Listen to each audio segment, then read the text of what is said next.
Olá, meus irmãos, graça e paz. Como vocês estão? Está tudo bem? Nós vamos dar continuidade nesse vídeo do nosso estudo sobre as 9 marcas de uma igreja saudável. Nesse estudo nós temos o objetivo de chamar a atenção para alguns aspectos importantes na vida da igreja, né?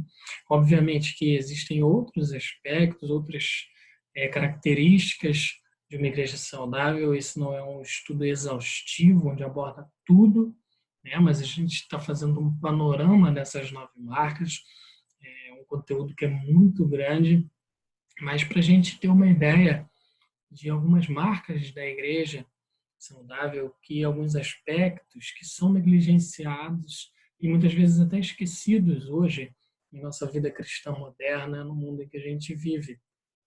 Então eu vou compartilhar aqui o slide com os irmãos para que possam me acompanhar de uma maneira melhor nesse estudo.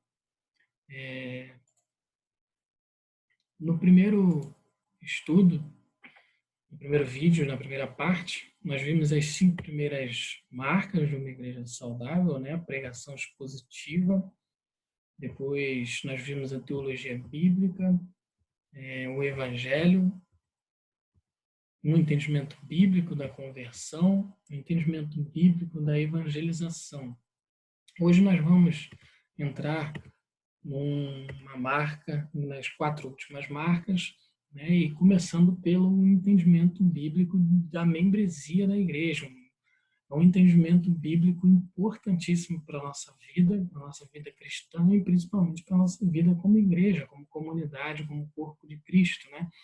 Em primeiro lugar, nós podemos ver hoje no meio evangélico uma fobia do compromisso. Isso se dá muitas vezes aquela pessoa que tem medo de se comprometer com uma coisa, às vezes por medo de perder outras oportunidades, e ela não faz compromissos, não está preocupada em se comprometer com alguém ou com alguma coisa, e muitas vezes se dá por duas coisas, essa fobia do compromisso. O egocentrismo é uma delas, né? Não quer, a pessoa ela não quer perder tempo servindo outra pessoa, ela não quer perder tempo com os outros, ela está mais preocupada em viver a sua vida de maneira particular e viver a sua vida de maneira egoísta mesmo, onde ela não está olhando para o próximo, ela não está olhando à sua volta, ela só está olhando para dentro de si mesma. E isso, infelizmente, acontece no meio cristão. É uma coisa que não deveria acontecer. E também uma influência da cultura católica, aquela cultura de que a pessoa ela vai uma vez ao domingo na semana à igreja e já é o suficiente. Ela parece que ela já cumpriu o papel dela, ela já foi lá, ouviu a palavra, acabou e volta para casa, e é, falta aquele entendimento bíblico do que é ser igreja, né? Isso, olhe lá, né, que eu coloquei aqui também, porque às vezes nem uma vez na semana a pessoa não tem interesse, uma vez no mês, talvez, né? Às vezes isso se dá muitas vezes pela falta de entendimento bíblico da membresia da igreja. Muitas vezes uma igreja tem mais de 100 membros, mas só 30, um quarto da igreja, menos da metade da igreja frequenta com assiduidade. Será que todos os que faltam estão doentes, ocupados ou com coisas mais importantes do que estar em comunhão com os irmãos para fazer? Certamente muitos sim. Muitos estão doentes, muitos estão com outras ocupações, mas muitos não. E muitas vezes nós precisamos desse entendimento bíblico para que a gente se sinta mais motivado a estar com os irmãos na comunhão junto. Em primeiro lugar, o que é a igreja? É uma dúvida que surge muitas vezes: o que é uma igreja? O que é a igreja de Cristo? No Antigo Testamento, a palavra que designava o ajuntamento do povo de Deus era carral, né, que significava isso. A maior parte do Antigo Testamento é usada essa palavra para falar do povo de Deus reunido, né, onde na Septuaginta, que é a tradução do texto hebraico do Antigo Testamento para o grego, que é feita por alguns estudiosos ali na época do período intertestamentário, entre o Antigo e o Novo Testamento, eles traduzem esse Antigo Testamento do hebraico para o grego, que é a Septuaginta. que a gente conhece. Quando eles fazem isso, eles pegam essa palavra carral do hebraico e traduzem com eclesia, que é usada também no Novo Testamento, nos escritos do Novo Testamento.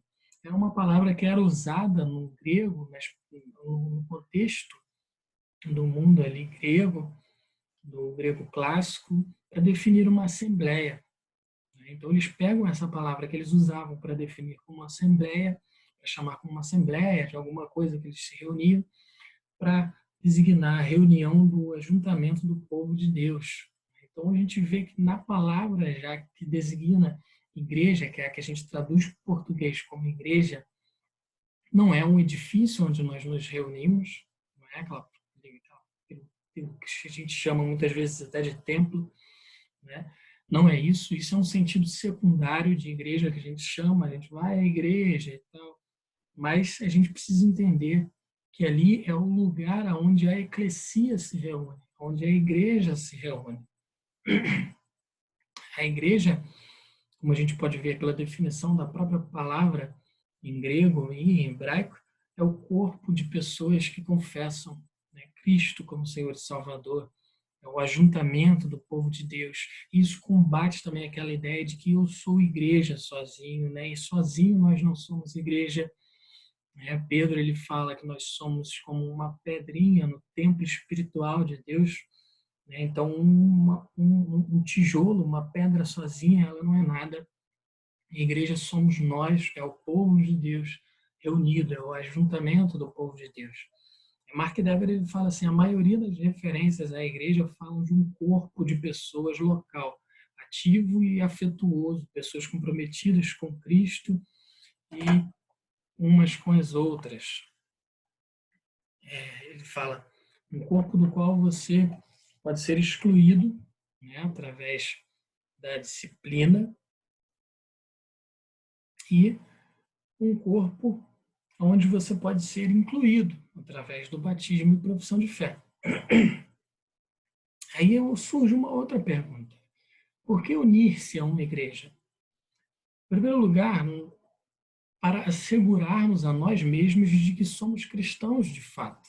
Mark Dever ele fala, ser membro de uma igreja local não salva, mas é um reflexo de que somos salvos. Nós não não buscamos ser membros de uma igreja para garantir a nossa salvação, não é se tornar membro de uma igreja que salva, que vai nos tornar salvos.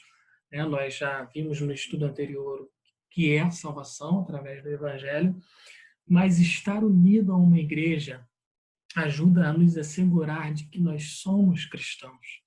Através do texto de Hebreus 10, 24 e 25, que diz assim, cuidemos também de nos animar uns aos outros no amor e na prática de boas obras. Não deixemos de nos congregar, como é de costume de alguns.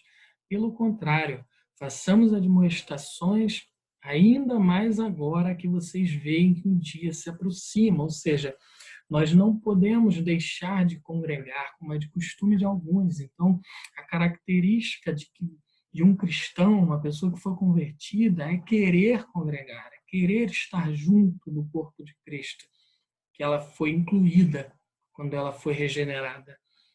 E ele fala aqui, principalmente, que a gente está vendo que o dia se aproxima. Quanto mais tempo passa, mais o dia da volta do Senhor está próximo. Então, mais a gente tem que sentir o desejo, o anseio de estar juntos, no corpo de Cristo. Isso assegura, a nossa fé de que nós somos realmente cristãos. É como dar as mãos uns aos outros em união, nos colocando numa posição de cooperação mútua, onde mostramos a necessidade de sermos encorajados, exortados e fortalecidos na fé, e assim Deus age no meio do seu povo. Outro motivo também é para a gente evangelizar o mundo. Mark Dever ele fala, uma igreja local é uma organização missionária e fazemos parte dela, irmãos.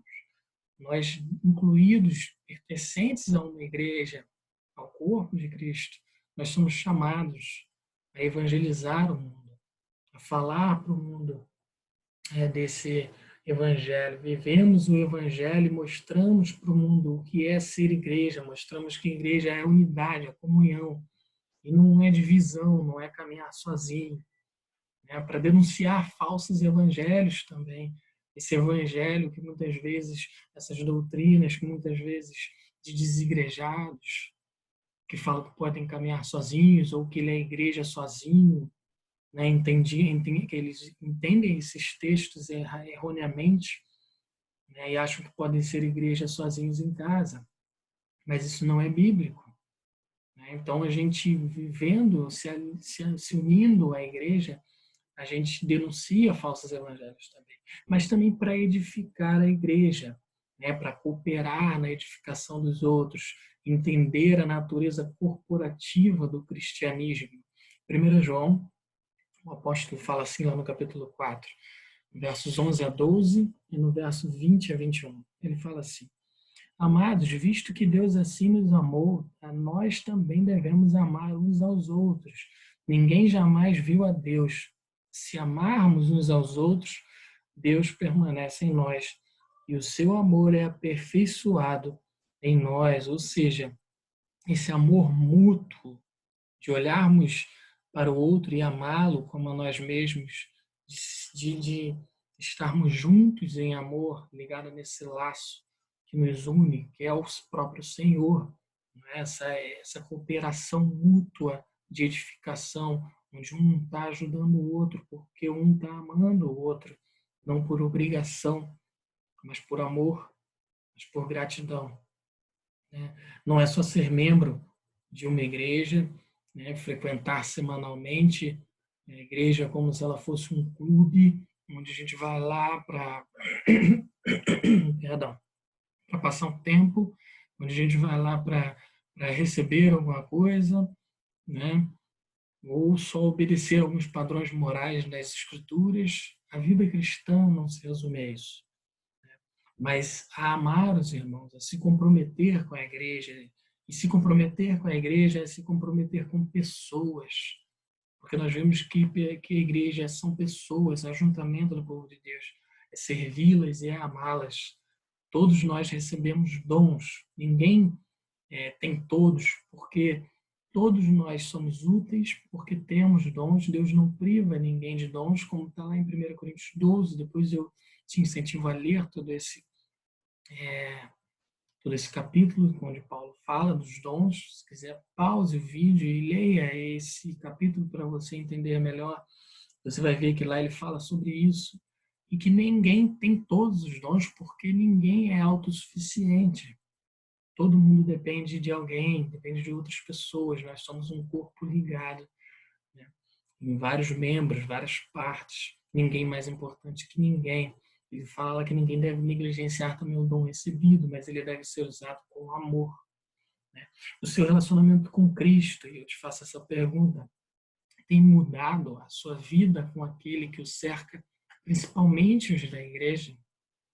Porque é isso que o relacionamento com Cristo faz. Ele muda o nosso relacionamento com os outros, principalmente com os irmãos da igreja. Quando você se reúne com a igreja, você vai com a intenção de amar e se dedicar em servir os irmãos dessa igreja? Ou você vai lá só para passar um tempo? Ou você vai lá só para ser servido? Né? Mas nós se juntamos também, nos unimos à igreja, a uma igreja para glorificar a Deus. Nós somos igreja para a glória eterna de Deus. Em Atos 2, a igreja primitiva, é sempre importantíssimo a gente olhar para a igreja primitiva, para a igreja que nasce ali no primeiro século.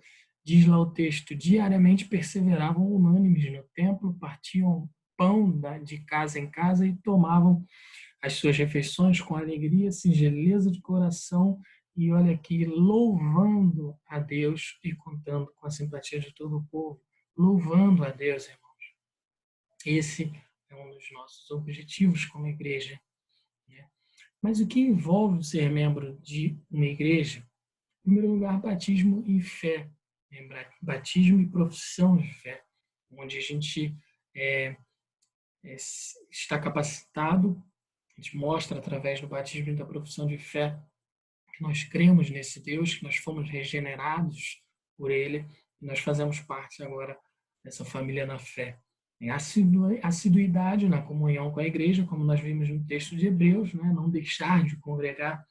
Pelo contrário, quanto mais tempo passa, mais a gente tem que congregar, estar juntos, participar da ceia do Senhor, que Ele mesmo instituiu para que a sua igreja participasse, e intercessão, irmãos, oração, interceder pelos irmãos. Isso é fundamental para nós como igreja. Nós vemos diversos textos, eu separei alguns aqui, eu vou ler.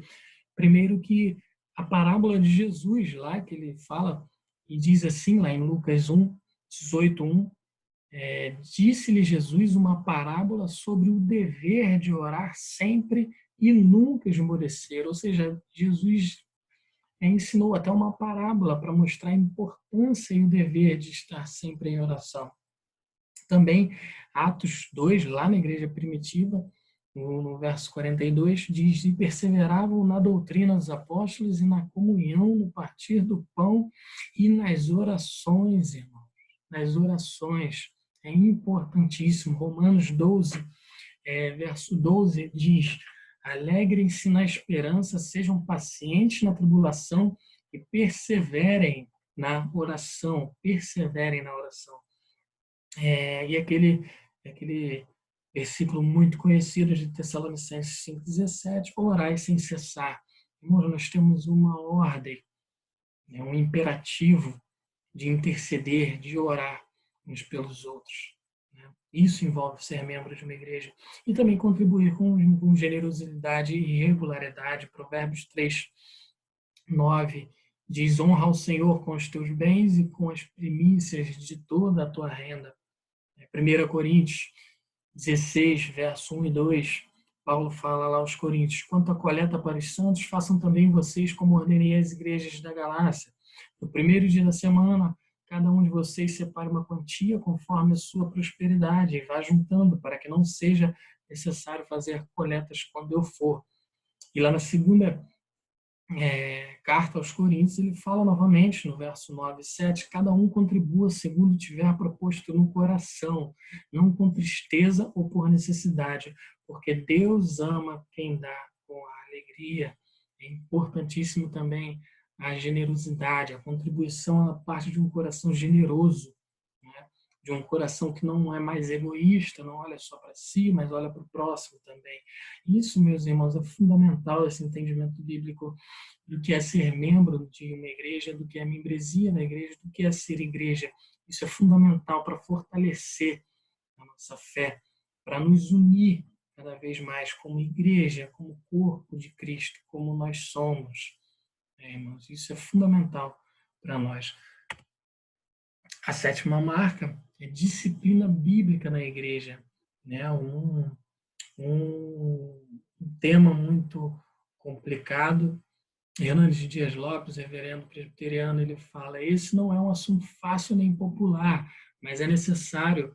Onde não há correção nem disciplina, não há amor responsável. Ou seja, é difícil, é um tema espinhoso, mas é necessário e é uma prova de amor também.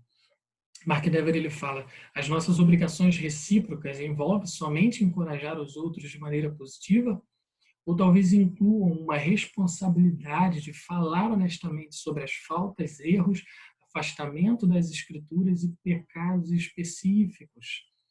Certamente envolve isso, com certeza envolve isso.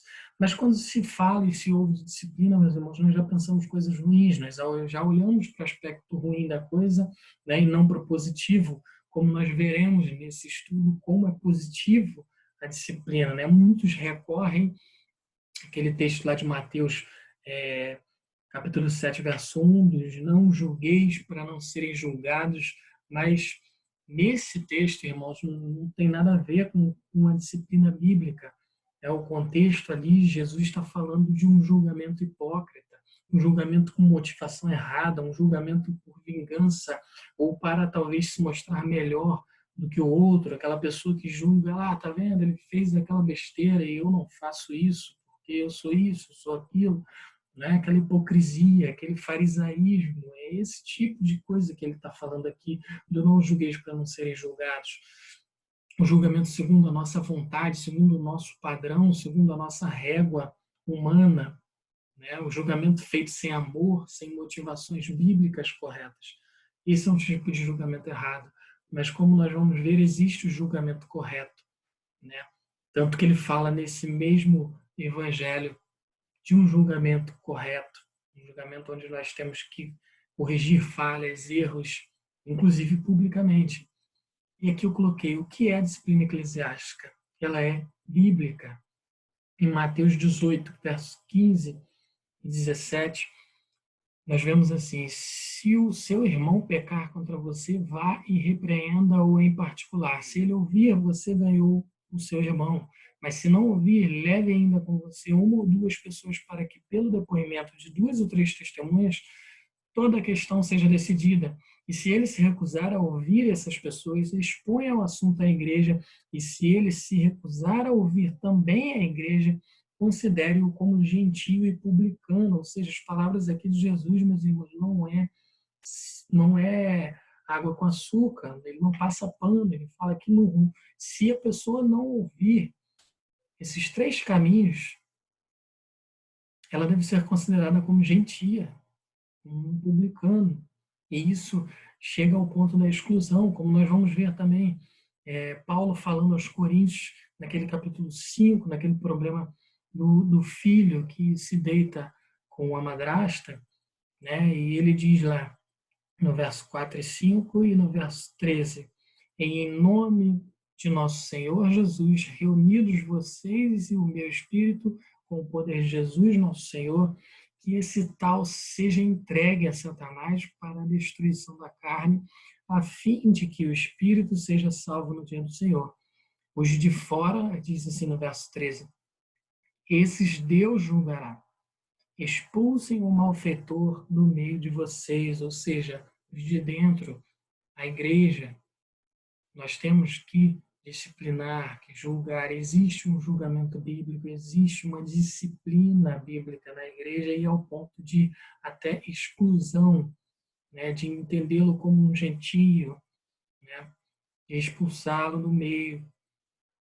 E expulsar do meio não é expulsar o cara da igreja, a pessoa da igreja e mandar para fora e não ter mais contato com ela, mas sim entendê-la ela como gentio, como Jesus fala, entender, olhar para ela como uma pessoa que carece do evangelho e pregar o evangelho a ela. É esse o sentido. Mas ela também, a disciplina eclesiástica, ela é uma ordem do próprio Deus e não de homens. Ela vem de Deus e isso é importantíssimo para a gente entender, irmãos. A disciplina bíblica, como a gente viu nesses dois textos aqui que eu falei, é a ordem do próprio Jesus falando para disciplinar, né, para corrigir o irmão que estava em falta, e Paulo falando para a igreja de Corinto. E a gente vê em destaque no texto de Paulo, verso 4 e 5, que ele fala que é em nome do nosso Senhor Jesus. Ou seja, não é segundo a vontade deles, é em nome de Jesus. Ele fala depois com o poder de Jesus, né? É segundo Jesus eles estão fazendo essa disciplina, eles estão disciplinando, é segundo o poder de Cristo, que eles estão representando ali. É uma representação da disciplina e do juízo de Deus, que Deus usa pessoas para fazer isso. É uma ordem do próprio Deus. Ele usa a liderança da igreja para disciplinar o seu povo. Mas por que praticar a disciplina? Quais os propósitos ele faz isso? Primeiro, para o bem da pessoa, da própria pessoa que vai ser disciplinada, para que ela seja redimida voltando ao estado saudável. Nós vemos em 1 Coríntios esse texto que lemos no verso 5, no capítulo 5, no final ele fala, a fim de que o espírito seja salvo no dia do Senhor, ou seja, para que ele alcance a salvação. Esse é um dos porquês da disciplina, para que ele seja redimido.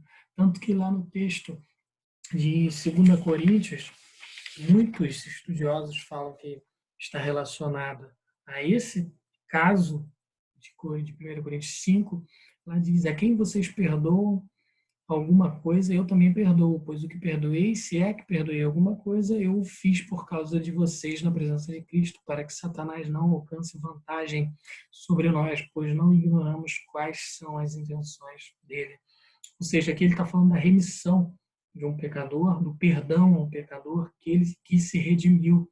Ou seja, é essa a nossa intenção, é disciplinar para que a pessoa ela seja redimida, que ela volte ao estado de saudável de sua saúde espiritual, para que alcance o perdão. Outro motivo para preservar a saúde e pureza da igreja. 1 Timóteo, Paulo fala lá, a Timóteo no capítulo 5, 20, quanto aos que vivem no pecado, repreenda-os na presença de todos, para que também os demais o temam. Para preservar, porque para não contaminar o restante da igreja, para preservar o restante da membresia. 1 Coríntios, nesse texto que nós lemos, mais à frente, Paulo fala assim, vocês não sabem que um pouco de fermento faz toda a massa ficar fermentada? Livrem-se do fermento velho para que sejam massa nova e sem fermento, como realmente são. Ou seja, para não contaminar o restante, o mal tem que ser tirado. O fermento tem que ser tirado da massa para que ela não fique fermentada. Ou seja, para preservar a saúde e a pureza da igreja, existe a disciplina eclesiástica. Ela é fundamental para isso. Mas também para testemunho coletivo da igreja, instrumento de evangelização. Olha que interessante. Outra coisa que serve a disciplina é para mostrar para o mundo que nós somos diferentes. Nós somos chamados para ser a luz do mundo, né? O sal da terra. Imagina você, uma igreja que não tem disciplina, que todo mundo vive nos padrões do mundo. Que testemunho que essa igreja dá, irmãos, de evangelização. As pessoas vão olhar para a igreja e vai ver lá, mas lá todo mundo faz a mesma coisa que aqui fora, então não tem diferença nenhuma. Que fé é essa? Que amor é esse? É Cristo, né? Mas ela se torna esse instrumento de evangelização quando a gente disciplina e a gente tenta se amoldar cada vez mais a Cristo, né? Se submeter à disciplina, irmãos, é reconhecer que necessitamos dela. Nós necessitamos de disciplina porque nós somos pecadores. Nós erramos e nós falhamos diariamente. Nós precisamos nos submeter à disciplina, entendendo, irmãos, que ela vem de Deus. A disciplina ela vem do próprio Pai para um filho e ela usa, Deus usa, né, a sua disciplina através de pessoas, através de liderança da igreja. Então, que a gente se submeta à disciplina eclesiástica, se algum dia a gente for pego numa falta, né, com o entendimento de que é um pai amoroso que está disciplinando seu filho para que ele volte para os seus caminhos, os caminhos retos e justos do Senhor.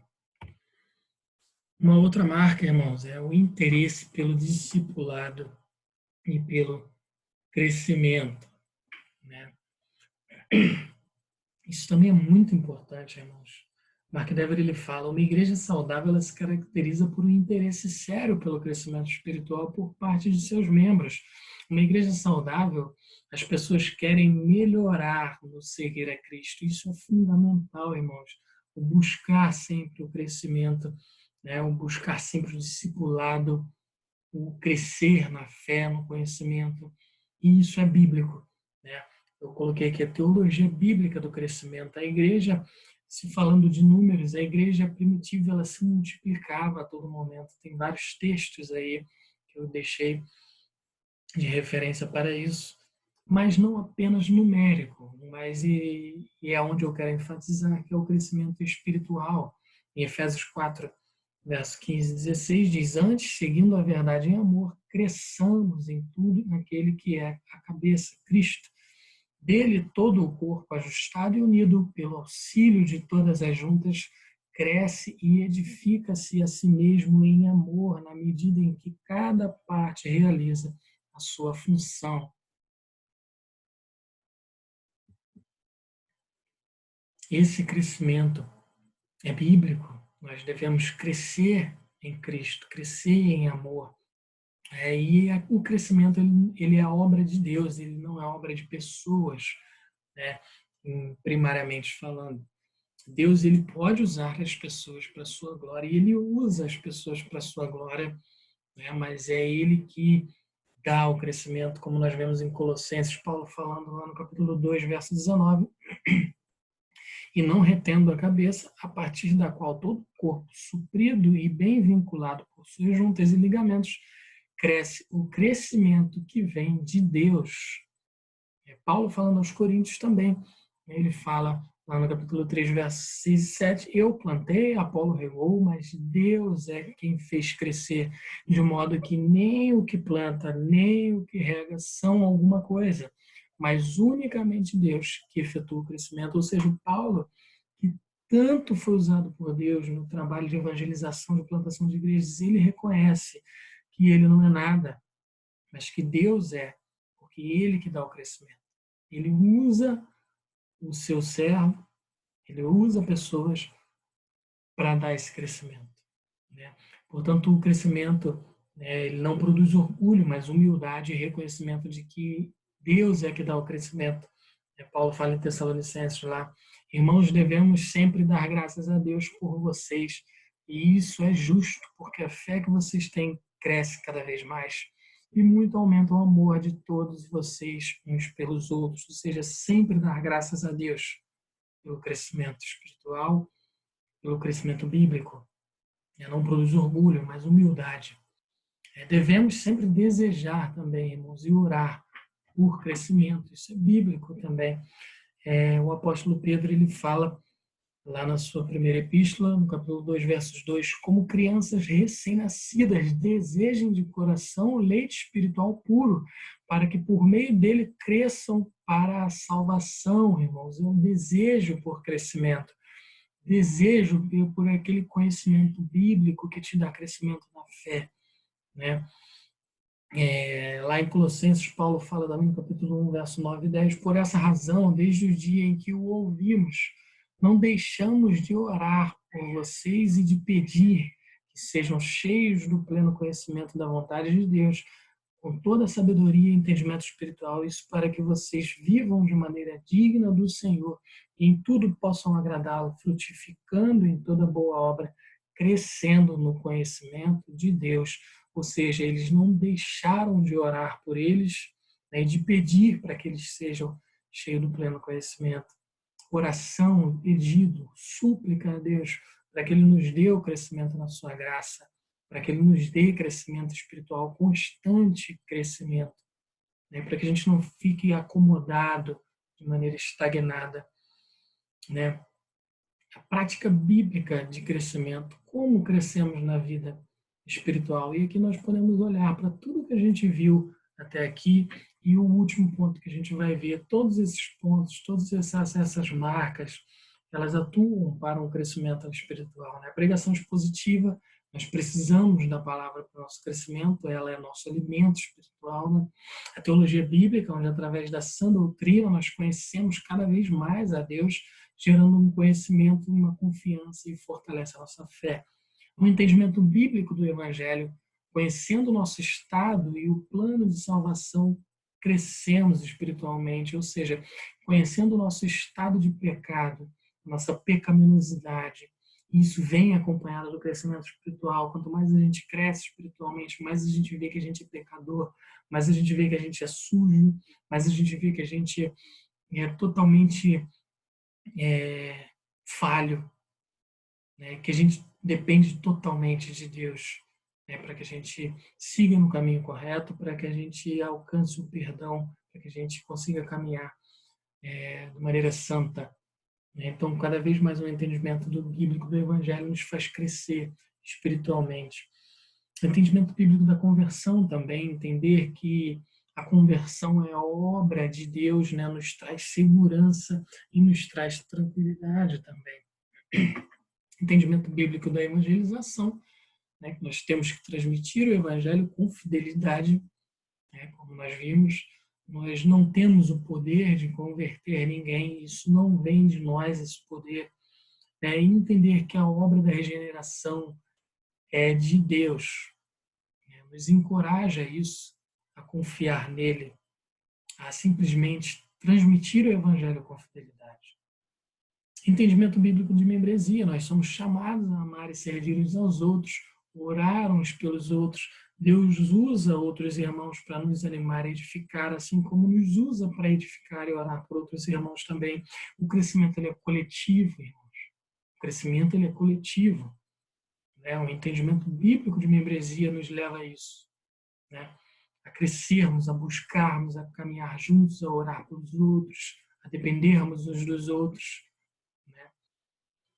O entendimento bíblico da disciplina eclesiástica também. Sem disciplina, a igreja se contamina e pessoas se perdem.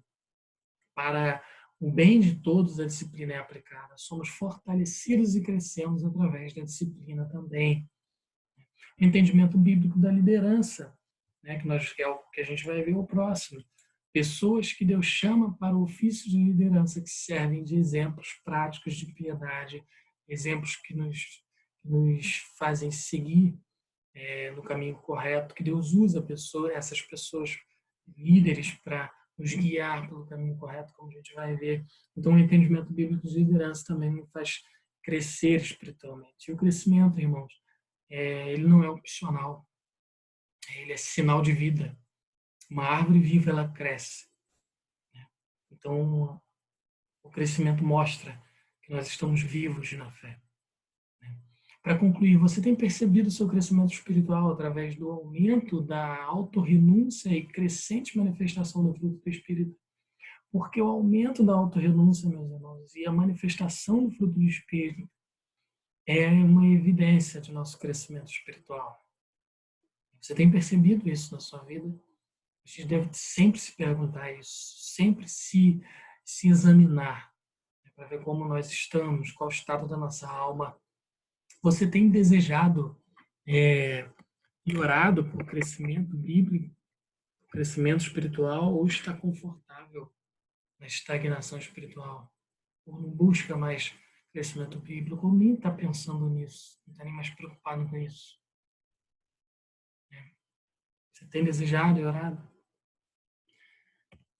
E a última marca, né, mas não menos importante, a liderança bíblica da igreja, um entendimento, né, correto de uma liderança bíblica.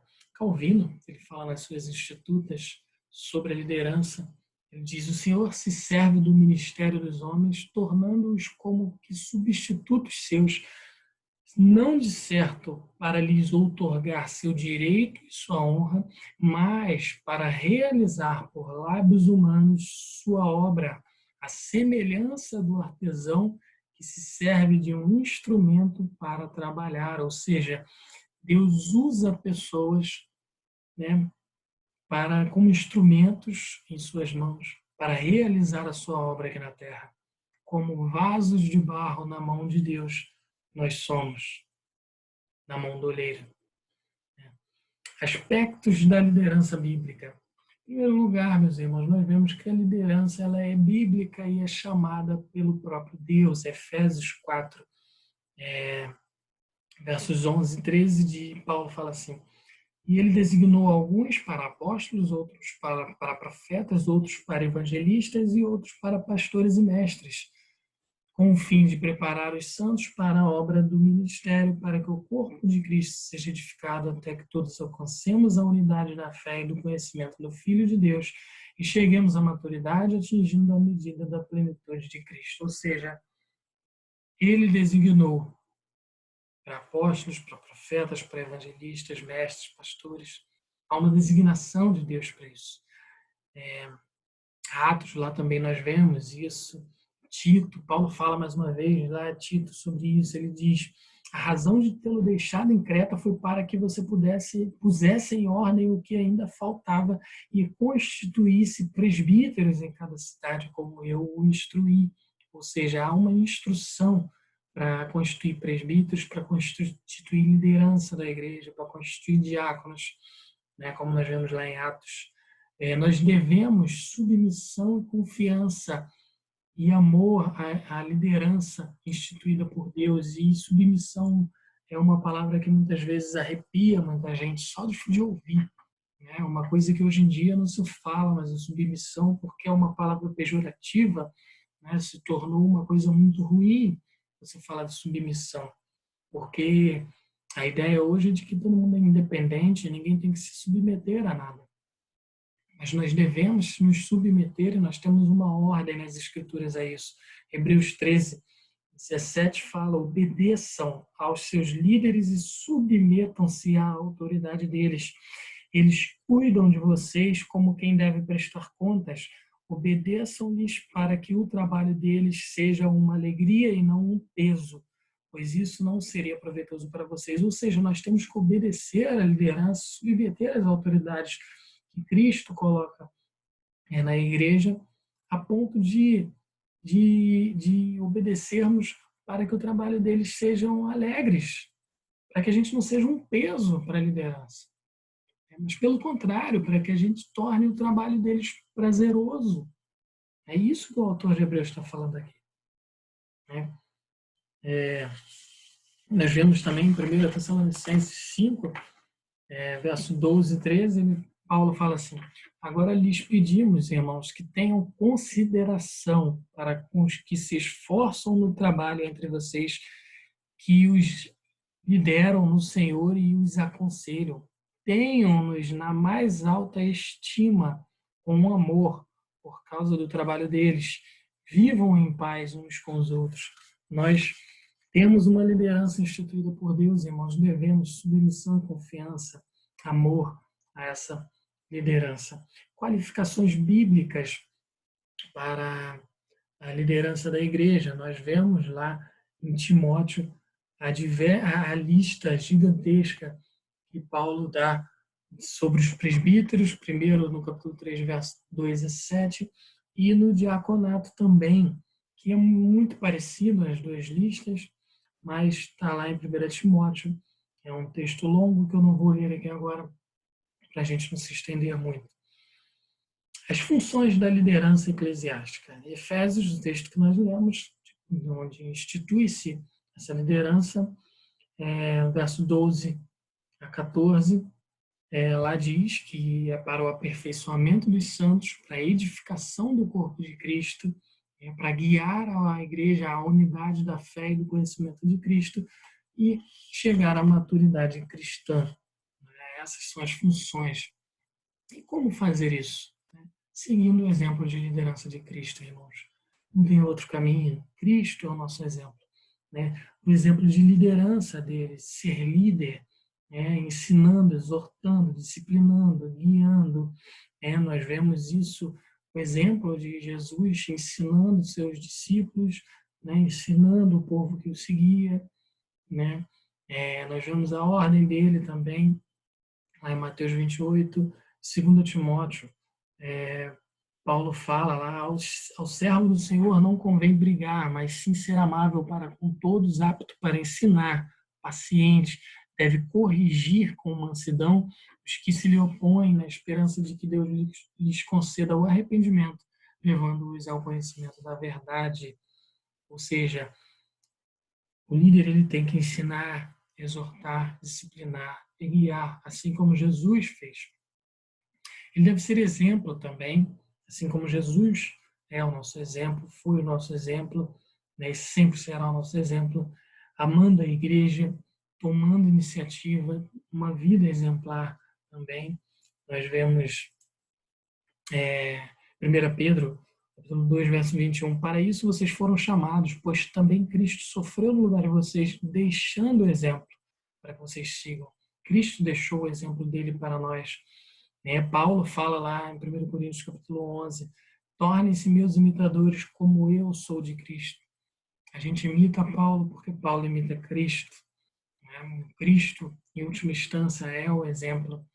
Em 2 Tessalonicenses, também fala essa situação de seguir o exemplo de outras pessoas. Filipenses também diz isso. Lá Paulo fala em Filipenses 3, 17, irmãos, sigam unidos o meu exemplo e observem os que vivem de acordo com o padrão que apresentamos a vocês, ou seja, sigam o exemplo deles unidos, né, e observem os que vivem de acordo com isso também. Observar, né, os que estão vivendo dessa maneira também. Isso é muito importante. Paulo fala a Tito também, em tudo seja você mesmo um exemplo para eles, fazendo boas obras. Em seu ensino, mostre integridade e seriedade. É isso que o líder tem que fazer. Ser exemplo, né, nas boas obras, ensino e tudo mais. Mas também servir, suprindo as necessidades, cuidando do rebanho. Atos 20, 28, diz assim: cuidem de vocês mesmos e de todo o rebanho sobre o qual o Espírito Santo os designou como bispos para pastorearem a igreja de Deus, que ele comprou com o seu sangue. Ou seja, cuidem de si mesmos e cuidem de todo o rebanho que o Espírito Santo designou para eles. Marcos 10, Jesus fala lá, quando fala da diferença do mundo e da diferença da igreja, do reino de Cristo. No reino de Cristo, ele fala, não será assim entre vocês, ao contrário, quem quiser tornar-se importante entre vocês deverá ser servo, e quem quiser ser o primeiro deverá ser escravo de todos, pois nem mesmo o Filho do Homem veio para ser servido, mas para servir e dar a sua vida em resgate por muitos. Servir, irmãos, isso é fundamental, fundamental para a liderança da igreja, o cuidado do rebanho, suprir as necessidades do rebanho que Deus colocou nas mãos dele. Mark Dever fala, um mundo sem autoridade seria um mundo sem restrições, um carro sem direção, um cruzamento sem semáforo, um jogo sem regras, um lar sem paz, um mundo sem Deus. Por isso é importantíssima a autoridade da liderança. Conclusão, irmãos, nós necessitamos de liderança bíblica.